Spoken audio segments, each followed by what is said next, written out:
Good evening.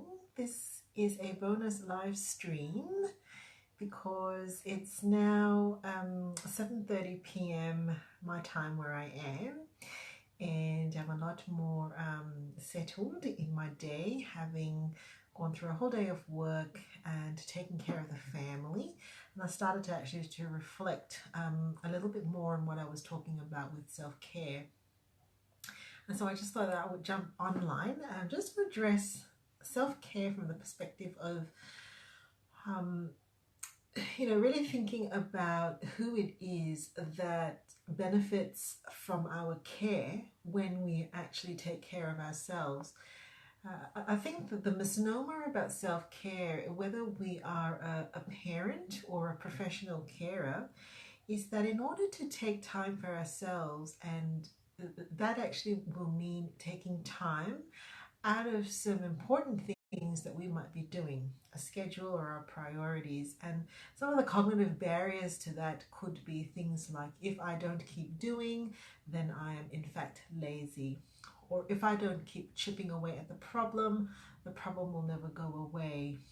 And other belief structures that we might have about actually stopping or slowing down to take care of resources.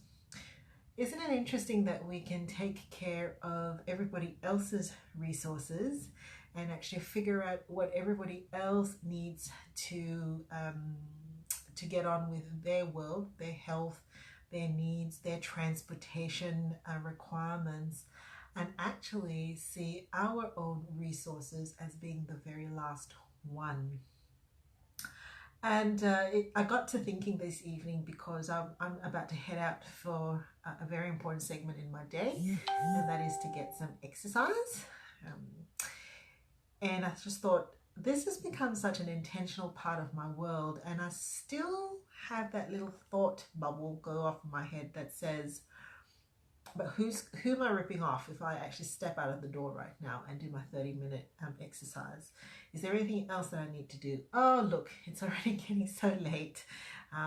Kids are going to need this. The kids are going to need that. Hi, Bev. Thanks for watching. Hi, Kathy. Thanks for watching. Hello, lovely. Miss having our chats. I'm actually just reflecting on an evening now after I did the self-care talk in the morning, but really just talking to us, I think, as human beings, and saying that it's so easy to actually keep a lookout for other people's resources and just dismiss ours, just dismiss what it actually really takes to keep going and keep going the distance. And it got me reflecting, actually, why do I care? Me personally, why do I actually care about other people burning out? And I tell the story, lately I have been telling the story of what watching people go through burnout looks like or feels like for me. And when I tell that story, I also tell it from the perspective that it's actually an awful thing to witness.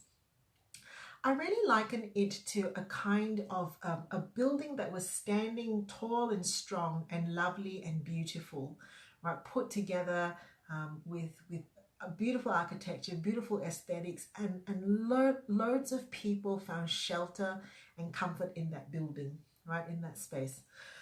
And it's akin to watching that beautiful, strong building that gives shelter and harbor and a safe space to so many people start to crumble.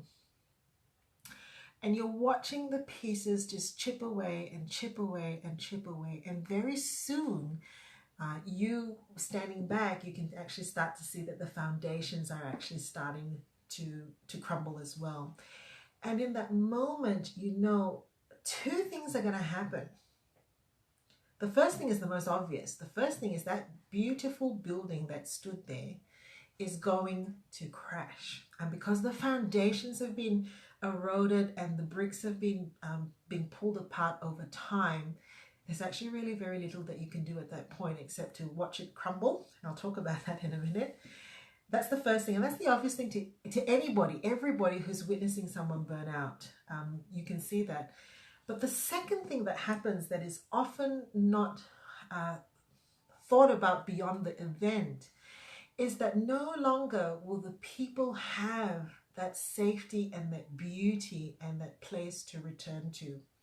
And that is a significant grief and loss. No longer will that space be there. And that, for me, those two things in watching burnout happen is a tremendous sorrow, a tremendous, tremendous sorrow for me. Which means that there are two things that I can do in my world. Number one is I can help people to start spot when those foundations are starting to be eaten away. I can start to help people to see when the windows are starting to show cracks, or the bricks are starting to show a little bit of wear and tear, and say, wait a minute, it's really important that we keep your structures strong, because the cost is not just to you. The cost is to the people who will miss having the safety and the beauty and the haven of having your structures strong. And that second point is the thing too that I think that keeps me very, very in tune with burnout. And so my encouragement to you is, even though the foundations have crumbled and the building has come down, within that space is still a memory and a legacy of what that space represented. And so we rebuild, right? We rebuild. And rebuilding is possible. It's hopeful, and it's full of optimism once the healing has happened and once the recognition of where the erosion has come from. And you rebuild the legacy. Because deep within yourself, you as a person, you're still the same, right? In terms of your values, in terms of the care that you want to give, and in terms of the vision. Well, not so much the vision, but what you bring, you as a human being, you're still there. And all we need to do is to recast that into a new and beautiful building, if you like, a new revisioning, right? And it is true to say that while it is a sad and a tragic thing to watch, it is also a remarkable thing to see rebuilt and recast again. So don't give up. So I just want to finish with just an encouragement that if you do think that the foundations are starting to erode and the bricks are starting to fall off, don't wait, okay? Because the loss will not just be to you, but the loss will be to the people who have found shelter and haven and beauty in your presence. So don't wait. The second thing is, if you do find yourself that you're feeling like the foundations have crumbled, it's actually okay to rebuild. Take a little bit of time to heal, take a little bit of time to process and get meaning out of that. Rebuild. Make the new vision and a new place for you. Bev says, thank you, Val. It's scarily like you are talking directly to me. Well, thank you, Bev, for sharing some of your thoughts on your profile as well. And isn't it remarkable that sometimes we think we're the only persons that could be living the sense of what it feels like to be burnt out, and then realize that it's a lot more common than we think. And in the rebuilding, not just in the kind of the burning out, but in the rebuilding, we can also find solace and comfort with one another. Okay, have a good evening. Bye.